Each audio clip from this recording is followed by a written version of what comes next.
Muy amados hermanos, honramos al Señor por este tiempo que Él nos presta, ¿no? Pedimos su sabiduría para administrarlo conforme a su gracia. Para ello, qué mejor que compartir la palabra del Señor, ser fortalecidos en ella y que por la fe en Cristo. La fe viene por el oír y el oír por la palabra del Señor.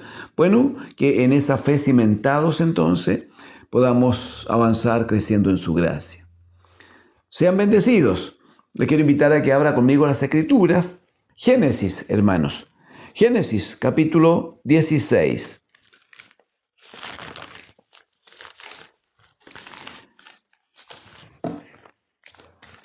Antes que leamos, si usted me permite, yo quisiera hacerle una pregunta. La pregunta es esta.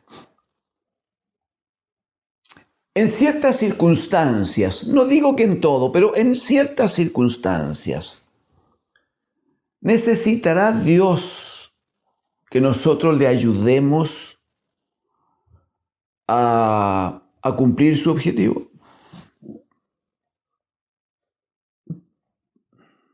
O dicho de otra manera, ¿podemos nosotros, estaremos capacitados nosotros para ayudarle a Dios a cumplir un objetivo?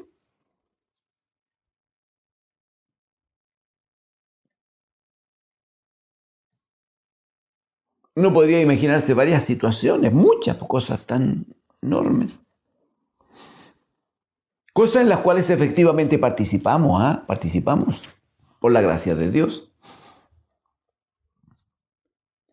La Escritura dice, el apóstol Pedro manifiesta claramente y dice que cuando hay un enfermo, que si se llama a los ancianos de la iglesia, dice que se deben imponer las manos sobre los enfermos y, bueno, dice el enfermo sanará.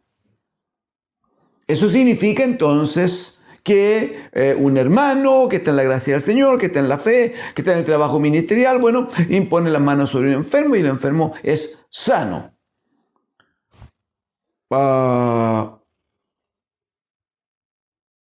¿Cómo debe entenderse eso? ¿Como que estamos ayudando a Dios para que logre un objetivo? De hecho, podríamos preguntarnos, ¿significa que si ese hermano no está, ese anciano no está, ese hombre de fe no está presente, significa que Dios no podría sanar a ese enfermo?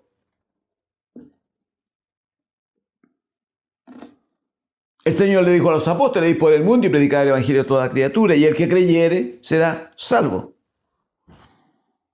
Y sabemos que tenemos comisión de Dios de nosotros ser luz del mundo, ser sal de la tierra, que debemos estar predicando siempre, que debemos mostrar lo de Dios en nosotros para que el mundo crea y venga a Él.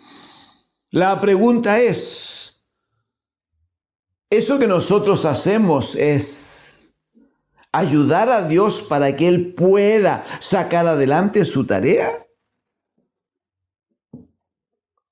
De otra manera, ¿somos imprescindibles para el Señor? Y si yo no estoy o si yo me niego, entonces el Señor dejaría una tarea inconclusa. ¿Podemos verlo así? Y si lo vemos de esa manera, ¿cuál es su opinión? ¿Qué le parece? En forma muy breve, el Señor llama a un profeta suyo llamado Jonás, y lo manda a predicar a Nínive, porque Dios amaba a Nínive, aunque eran sanguinarios, aunque eran terribles, hermanos. Cuando conquistaban un pueblo, pero provocaban masacres. No solo luchaban contra los soldados de aquellos pueblos vencidos, sino que se las arreglaban para hacer sufrir, dañar, violar y matar a todas las mujeres de todas las edades, destruir, descuartizar a los niños. Eran terribles. Y el Señor un día de los nuestros, porque Él tiene un solo gran día, un día de los nuestros, al Señor se le ocurre, así como Se porta tan mal Nínive, dice Dios, que corresponde destruirlo. Vamos a destruirlo. Entonces dice, bueno, pero ofrezcámosle una oportunidad. ¿Por qué no? Anunciémosle una buena nueva, eso es. Mostrémosle el evangelio del reino de Dios. Esa es la buena nueva, usted lo sabe. El evangelio de Dios. Entonces llama a su profeta Jonás para decirle, ve a Nínive y diles que van a tener 40 días para arrepentirse, 40 días. Si se arrepienten, muy bien, podemos seguir conviviendo y todo andará en paz. Si no se arrepienten, de aquí a 40 días yo extermino todo, como lo había hecho mucho antes con Sodoma, con Gomorra y algunos otros pueblos. ¿Sabe lo que hace Jonás? Profeta de Dios, profeta de Dios. Él hace su propio análisis de la situación y dice, no, perdónenme, no me vengan a mí con cuentos. Eso está explicado después, en el libro de Jonás, los capítulos 2, 3. Está explicado. Dice que Jonás hace el análisis. Él dice, ¿acaso no era esto? Porque es que hoy día no debo predicar de Jonás. Pero finalmente, después de algunas experiencias que tuvo, fue y predicó igual. El punto es que cuando predicó, desde el rey para abajo, todos se arrepintieron y pidieron perdón y se humillaron. Fue precioso. La palabra del evangelio le llegó, convirtieron sus corazones. ¿Y qué hizo el Señor? Tuvo misericordia y no los mató, pero si era la palabra que le había dado. Si se arrepienten, seguimos juntos. Si no se arrepienten, los exterminamos. Era la palabra de Dios. El problema es que Jonás quería que se hiciera justicia, entre otras cosas, porque Nínive era enemigo de Israel y habían sido afectados antes, invadidos antes. Entonces había también una cuestión de nacionalismo en el alma de Jonás.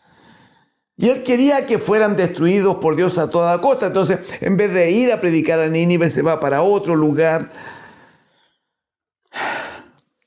Él quería ayudar a Dios a hacer justicia. Jonás quería que Dios hiciera justicia. Y él temía que si él les predicaba, entonces aquellos se arrepintieran y Dios no hiciera justicia. Con lo cual juzgó Jonás que eso estaba mal. Había que ayudar al Señor a hacer justicia.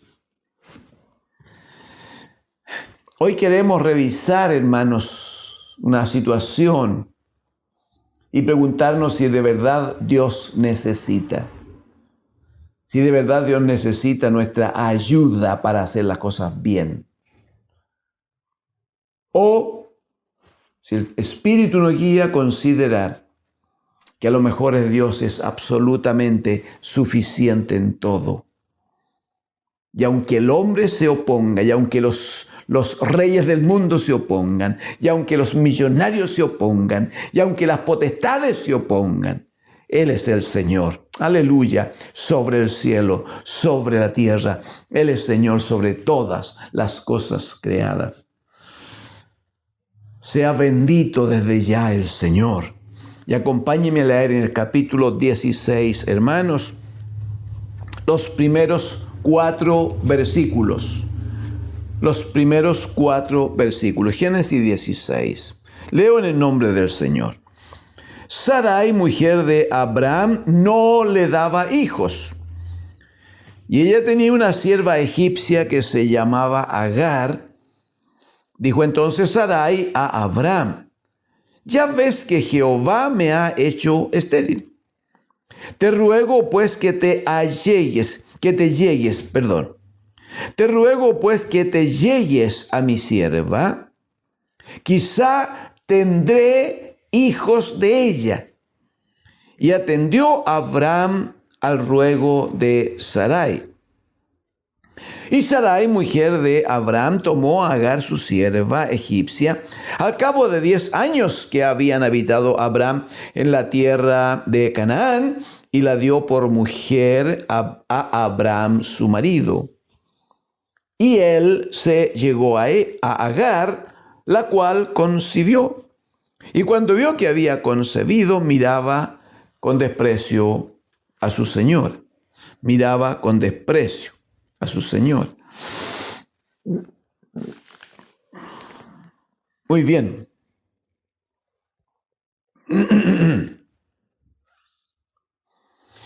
Hemos creído, hermanos, este día que debemos detenernos aquí, un poquito, aquí en el capítulo 16,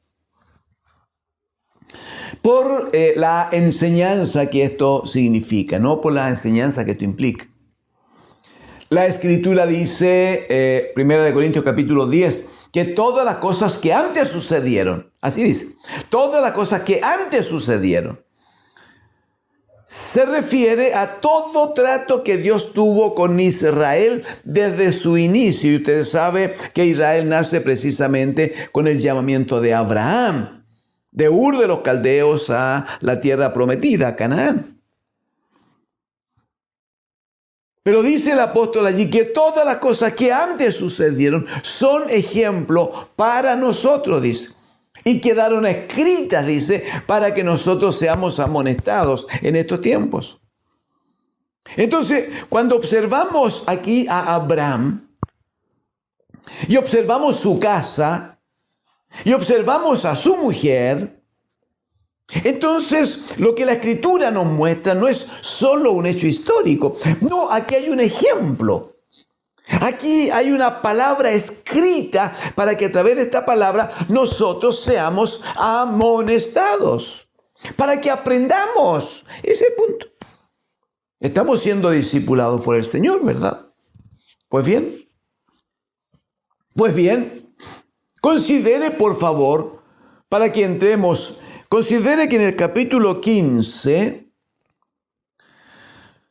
después que el Señor le había ofrecido una gran descendencia a Abraham. Abraham dice que cree, pero le pide señales a Dios. Y Dios le da una terrible señal y le dice que su descendencia van a ser esclavos en tierra ajena por más de 400 años. Establecido entonces la señal que Abraham estaba pidiendo a Dios. Dice en el versículo número 18 del capítulo 15, hermanos. El versículo 18 dice, en aquel día hizo Jehová un pacto con Abraham, diciendo, mire, es tan interesante lo de la Escritura, ¿no? Es tan interesante. Porque ¿cómo me sentiría yo si le estoy declarando una palabra a un hijo? Y el hijo me dice, ya, pero los hechos, una cosa como esta, ya, sí, papá, sí, está bien, pero ya, sí, yo te creo, papá, pero los hechos prueban que lo que tú estás diciendo no es tan verdad. Los hechos dicen que mejor le voy a creer a otra persona, le voy a creer a otra gente, porque lo que veo, ese es el punto. Lo que yo veo o lo que escucho me dice que no es exactamente lo que tú me señalas. Entonces el hijo decide tomar otro camino, creerle a otra gente, escuchar la otra voz, porque finalmente no crea lo que yo declaro. ¿Y por qué no me cree a mí? Porque los hechos, algún elemento que tiene para oír o para ver, no se condicen con lo que yo le estoy declarando. Entonces Abraham tiene una preciosa palabra de Dios. Le muestra los cielos y las estrellas. Le dice que va a tener una gran descendencia. Dice que Abraham le cree. Sí, pero le dice, Señor, pero mira, para no tener esta lucha todos los días, ¿por qué no me das una señal? Y el Señor dice, ok, te voy a dar una señal. La pregunta es, ¿cómo quedan las relaciones entre padre e hijo? En el caso de Abraham ya hemos citado varias veces que Dios lo declara su amigo. Entonces cuando su amigo le anda pidiendo señales, le anda pidiendo garantías de lo que Dios le ha dicho que va a hacer o no hacer, ¿cómo queda la relación entre los amigos? O de nuevo, ¿cómo queda la relación entre padre e hijo? ¿Queda o no queda dañada? ¿Queda o no queda afectada? Mire qué tremendo es Dios nuestro Padre, bendito, bendito y alabado sea. Aunque Abraham tenía estas muestras de falta de fe, de debilidad en la fe, aunque Abraham caía en esto de pedirle señales a Dios, sin embargo, el versículo 18 dice que sin embargo en aquel día el Señor hizo pacto con Abraham. El Dios de los cielos, hizo pacto. Uno para hacer un pacto, hacer un compromiso necesita tener confianza, pues hermano, ¿o no? Necesita confiar en el otro. El problema es que ese otro está demostrando que no confía en su palabra. Sin embargo, ¿qué hace Dios? Dice, Jehová hizo pacto, igual hizo pacto con Abraham. ¿Y qué le dice? A tu descendencia daré esta tierra, desde el río de Egipto hasta el río grande, el río Éufrates. Versos 19 y 20, le señala incluso los lugares que le va a dar a su descendencia, le dice. Y le dice la tierra de los ceneos, ceneseos, los cadmoneos, los eteos, los fereceos, los refaitas, los amorreos, los cananeos, los gergeseos, los jebuseos. Y le nombra como 10 pueblos, 10 lugares, que dice que se los va a dar a su descendencia. Así dice, a tu descendencia daré. Bueno, amén. Bien. La pregunta es, ¿qué pasaba entre Abraham y su mujer? Abraham y su mujer, cuando Abraham llegaba del campo a la casa. Cuando tenía estas largas conversaciones con Dios. Cuando tenía estos largos tiempos en que Dios hablaba, Abraham le contestaba y Dios volvía a decirle y Abraham volvía a tener un argumento y en algún minuto, como dice la Escritura, Abraham ofrecía sacrificios a Dios y honraba el nombre del Señor. No eran cuestiones de segundos. Yo creo que Abraham pasaba tiempos, aleluya, pasaba tiempos en la presencia del Señor. Él andaba por esas grandes extensiones de terreno que administraba. Y yo creo que mientras estaba allí, andaba hablando con Dios y conversando con Dios. Y en algún minuto pasaba algo en una nube y se escuchaba cómo Dios le hablaba. Y seguía avanzando y se detenía allí y adoraba a Dios. Y luego se producía un movimiento, una claridad en los cielos. Y de allá venía otra vez una palabra de Dios. Yo creo que había una cosa tan tremendamente increíble, extraordinaria en la vida de Abraham diariamente. La pregunta era cómo llegaba a la casa Abraham. ¿Qué le decía a Sarai, su mujer? ¿Le compartía o no le compartía? Uno entiende que sí, ¿cómo no le va a compartir? ¿Cómo uno no cuenta las cosas? Si a veces un hermano tiene un negocito que le va bien y gana poco, no sé, poco, 10, 20, 50 millones de pesos en un negocito. ¿Y qué es lo que hace cuando llega a la casa? Mi hijita, me gané este negocio. Aleluya, demos gloria a Dios. Apartemos ofrenda, los diezmos del Señor. Y al tiro, con la esposa compartiendo, bendiciendo, enseñando a los hijos cuando hay.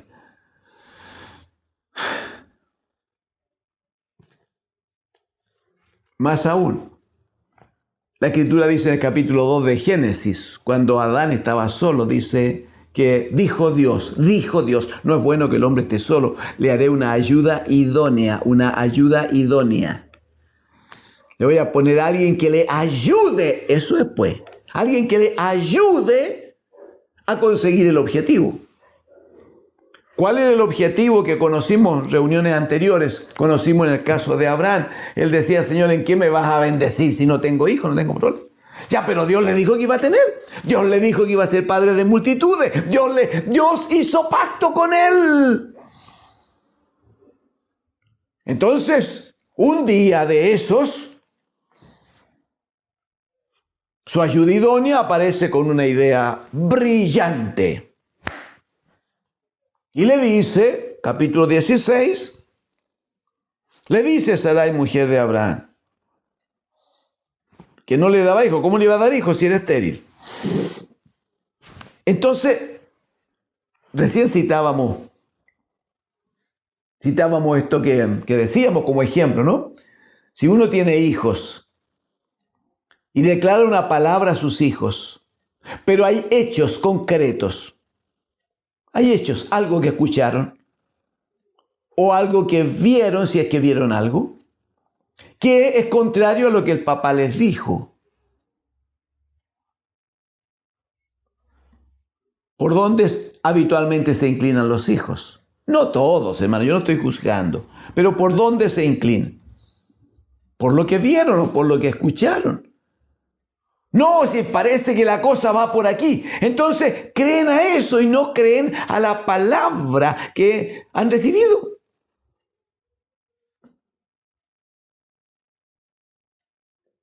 El Señor le había dicho a Abraham que iban a tener hijos. Mire, yo me la quiero jugar ahora. ¿Verdad que me la quiero jugar? En un acto de fe. Yo estoy seguro que Abraham conversaba esto con Sarai, conversaba y le decía, ¿y cómo te fue, viejo? Le decía Sarai, me fue hermoso, hoy día estuve en la montaña número 4, porque estaba ahí, habría muchas montañas, la montaña número 4, y allí me apareció el Señor y hablamos y estuvimos 4 horas conversando, y Él me dijo esto, y yo le conversé esto otro, y le pedí ayuda, y Él me dijo que iba a estar conmigo. El Señor me dijo, no, tranquilo, mira, pues no te olvides la batalla que tuve estos días, que ganamos, cuando liberamos a Lot. Pero el Señor me apareció hoy día y me ha dicho que Él va a ser mi escudo. O sea, de aquí en adelante nadie me va a ganar nunca. Jehová es mi escudo, aleluya, etcétera. Pero en otro momento también decía, no, el Señor me ha dicho que, mira, el Señor me apareció ayer al atardecer, tú te diste cuenta, y me mostró las estrellas del cielo y me dice que vamos a tener muchos hijos, me dijo Dios, muchos, igual que las estrellas del cielo. El problema es que la ayuda, al parecer, no estaba colaborando mucho en su idoneidad. Al parecer, digo, no estoy juzgando, ¿verdad? ¿Por qué? Porque los hechos eran muy contrarios. Los hechos eran distintos. En estos tiempos de pandemia, en estos tiempos de COVID-19, toda la iglesia sabe, toda la iglesia dice, Salmo 23, no, el Señor es mi pastor, nada me faltará. Aunque ande en valle de sombra de muerte, no temeré mal alguno, el Señor estará conmigo.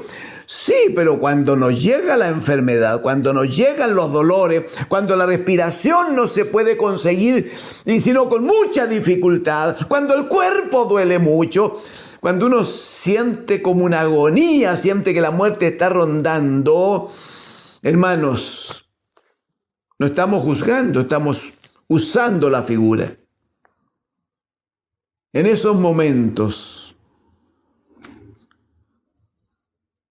usamos la energía que nos queda para decir, pero no importa, porque el Señor es mi pastor y nada me faltará. O simplemente decimos por la chiste, ¿por qué me pasa esto a mí? Señor, ayúdame, ¿por qué no me sacas adelante? Cuando la cosa es más grave, ¿qué decimos? Pero ¿cómo, Señor? En vez de decir, como está escrito, Señor, amén, si vivimos, para ti vivimos, y si morimos... Amén, puede ser. Porque la realidad, porque lo que nuestros ojos ven y porque lo que nuestros oídos escuchan, para nosotros son más importantes. No estoy diciendo que esté bien, hermanos. Vamos a observar ahora que el punto no es creer a lo que ven sus ojos ni a lo que oyen sus oídos. No estará bien, no puede estar bien así, hermano, porque eso no es fe. La fe es certeza de lo que se espera, lo que no ha llegado, lo que todavía no tenemos. La fe es la certeza de lo que se espera, es convicción de lo que no vemos. ¿Qué pasa con Sara? Llama a Abraham y dice, viejito, siéntate aquí conmigo. Y le dice, ya ves que Dios me hizo estéril. Dios no me ha dado hijos. Pero te escucho decir todos los días que tú quieres tener hijos, que quieres que tengamos hijos, que Dios te ha dicho que te va a dar hijos. Muy bien, entonces vamos a hacerlo de esta manera. Vamos a ayudar a Dios. Mira, dice, no te olvides, tengo esta criada, Agar. Seguramente era la más cercana, era que estaba siempre con ella, le ayudaba en todo. No, debe haber sido la criada predilecta, la número uno, la que hacía, creo yo, cierta jefatura respecto de todas las otras criadas. Era casi la dueña de casa.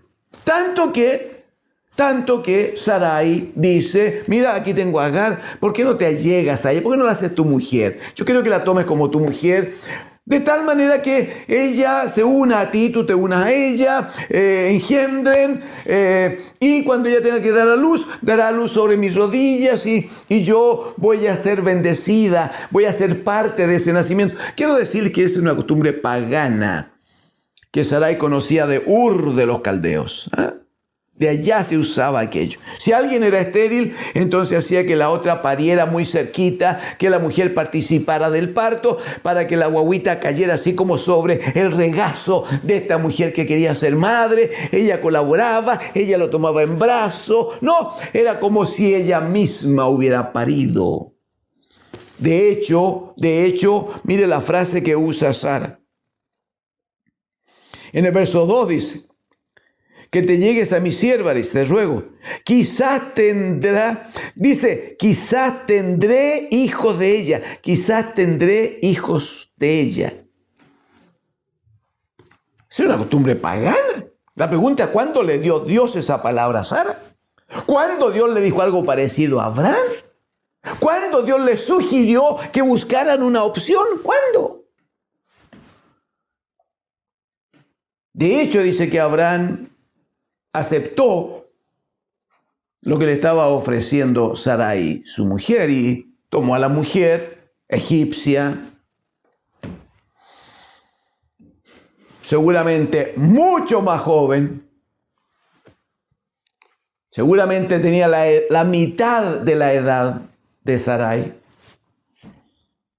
egipcia, preparada por su señora, preparada por Sarai, con baños, con algunos perfumitos de la época. Abraham dijo, bueno, ya, así como, me parece a mí que él debe haber dicho algo así como, bueno, ya, haré este sacrificio porque mi esposa me lo pide, ¿no? Amor, pues hermano, amor. Se llegó a ella, dice, y claro,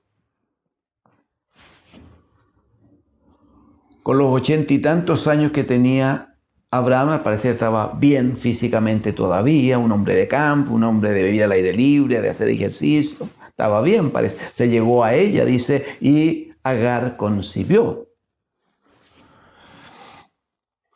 El problemita es, y lo vamos a dejar allí porque tengo que cerrar relativamente pronto, el problema se empieza a crear en el versículo 4, cuando dice que Abraham, se llegó a Agar, la cual concibió. Y cuando vio que había concebido, miraba con desprecio a su señora, la miraba con desprecio. Y no es solo eso, si usted me quisiera acompañar para que lo deje registrado, en el capítulo número 21, después cuando el Señor cumple la promesa y nace Isaac, en el versículo 8 dice, creció el niño Isaac, creció el niño y fue destetado. E hizo Abraham gran banquete el día que fue destetado. Pero mire el 9, y vio Sara que el hijo de Agar la egipcia, que ya el chiquillo tenía como 14 años, y vio Sara que el hijo de Agar la egipcia, el cual ésta le había dado a luz a Abraham, se burlaba de su hijo Isaac. Se burlaba. No solo le hacía cositas, yo creo que pasaba por el lado también y le daba y le tiraba las orejas y lo empujaba. Y, bueno, aprovechaba que era cerca de 14 años mayor y molestaba al más pequeño. Tanto es así que Sarai se queja con Abraham y Abraham le dice, Sara le dice a Abraham, verso 30, echa a esta sierva y a su hijo, porque el hijo de esta esclava no ha de heredar con Isaac, mi hijo. Hay una profecía que la conversaremos pronto. Pero lo que quiero decir es que se van desencadenando una serie de hechos que para Abraham fueron de gran dolor, hermanos. Ismael, el hijo de Agar, de la esclava, no era cualquier chiquillo, era hijo de Abraham. Había sido concebido a través de su esfuerzo, su energía. Y la cosa no fue fácil, no anduvo bien. La pregunta es, y aquí cerramos, la pregunta es, ¿esta ayudita que le da Sarai con Abraham a Dios resolvió el problema? ¿Esa fue la solución de la situación? ¿O como lo va a decir, lo leímos recién en el capítulo 21, Sarai le va a decir a Abraham, Sara a esa altura, le va a decir a Abraham, echa fuera a esta criada, porque el hijo de la criada no puede heredar con el hijo mío. Y tienen que ser echados fuera y ser echados al desierto, hermano. El chiquillo estuvo a punto de morir, aparece Dios, el ángel del Señor, para tomar el control de la situación y bendecirle y darle una palabra. O sea, claramente no solo no resolvieron el problema, sino que lo empeoraron y crearon situaciones que podrían haberse aliviado de ellas si hubieran creído a la palabra del Señor. Yo quiero decirles, si me permiten, iglesia del Señor, yo quiero decirles que Dios, nuestro Padre, no necesita ayuda. Él es absolutamente autosuficiente. Él creó los cielos y la tierra sin su ayuda y sin la mía. Él le creó a usted y me creó a mí por misericordia, sin que usted y yo le colaboráramos en nada. Él hace, la Escritura dice, Hebreos, en el capítulo número 1, en el versículo 3, dice que Cristo, que es la imagen, ¿no?, que es la imagen del Dios invisible. Dice que Él es el resplandor de su gloria. Dice que Él sustenta, Él afirma todas las cosas por la palabra de su poder. En el capítulo 11 va a decir que Dios por su palabra hizo todas las cosas que existen. Y las hizo sin su ayuda y sin la mía. Mire, aquí hay una buena señal de que estoy terminando, ¿ve? Pero la pregunta es esta, hermano. La vida que hoy hay en su casa, la vida y la relación que hay hoy en su matrimonio, la situación que hoy vive en su trabajo, en la administración de sus bienes, en la crianza de los hijos, en la paz de la familia, en el descanso y el reposo absoluto de cada noche. ¿Lo ha conseguido por su esfuerzo? ¿O todo es bendición y misericordia de nuestro Dios? ¿Dios ha sido o no ha sido fiel a nuestras vidas? ¿Dios ha mantenido o no una línea de fidelidad, no a nosotros, sino que fidelidad a su palabra? No olvide que la única palabra viva y eficaz es la palabra de Dios el Señor. Entonces déme la oportunidad de exhortarle en el amor del Señor. No pretenda ayudar usted a Dios. No pretenda usted decir a Dios, se le fue este detalle, yo lo corrijo. Si algo cree que se le fue a Dios, espere. Él tiene algo que mostrarle respecto de eso. Él tiene algo que mostrarle. Pido que el Espíritu Santo del Señor nos ayude, hermanos. Tenemos luchas todos los días, luchas espirituales. Todos los días nos enfrentamos a cuestiones. Y hay cuestiones en las cuales nosotros, hermano, perdóneme, también yo. Hay cuestiones en las cuales decimos, pero hagámoslo de esta manera, para que lo hagamos pronto, para que lo hagamos ya. Bueno es, dice la profecía, esperar callando en la salud de Jehová. Creámosle al Señor, dependamos de su palabra y seamos por Él bendecidos. reciban bendición en el nombre de nuestro Señor Jesucristo. Amén.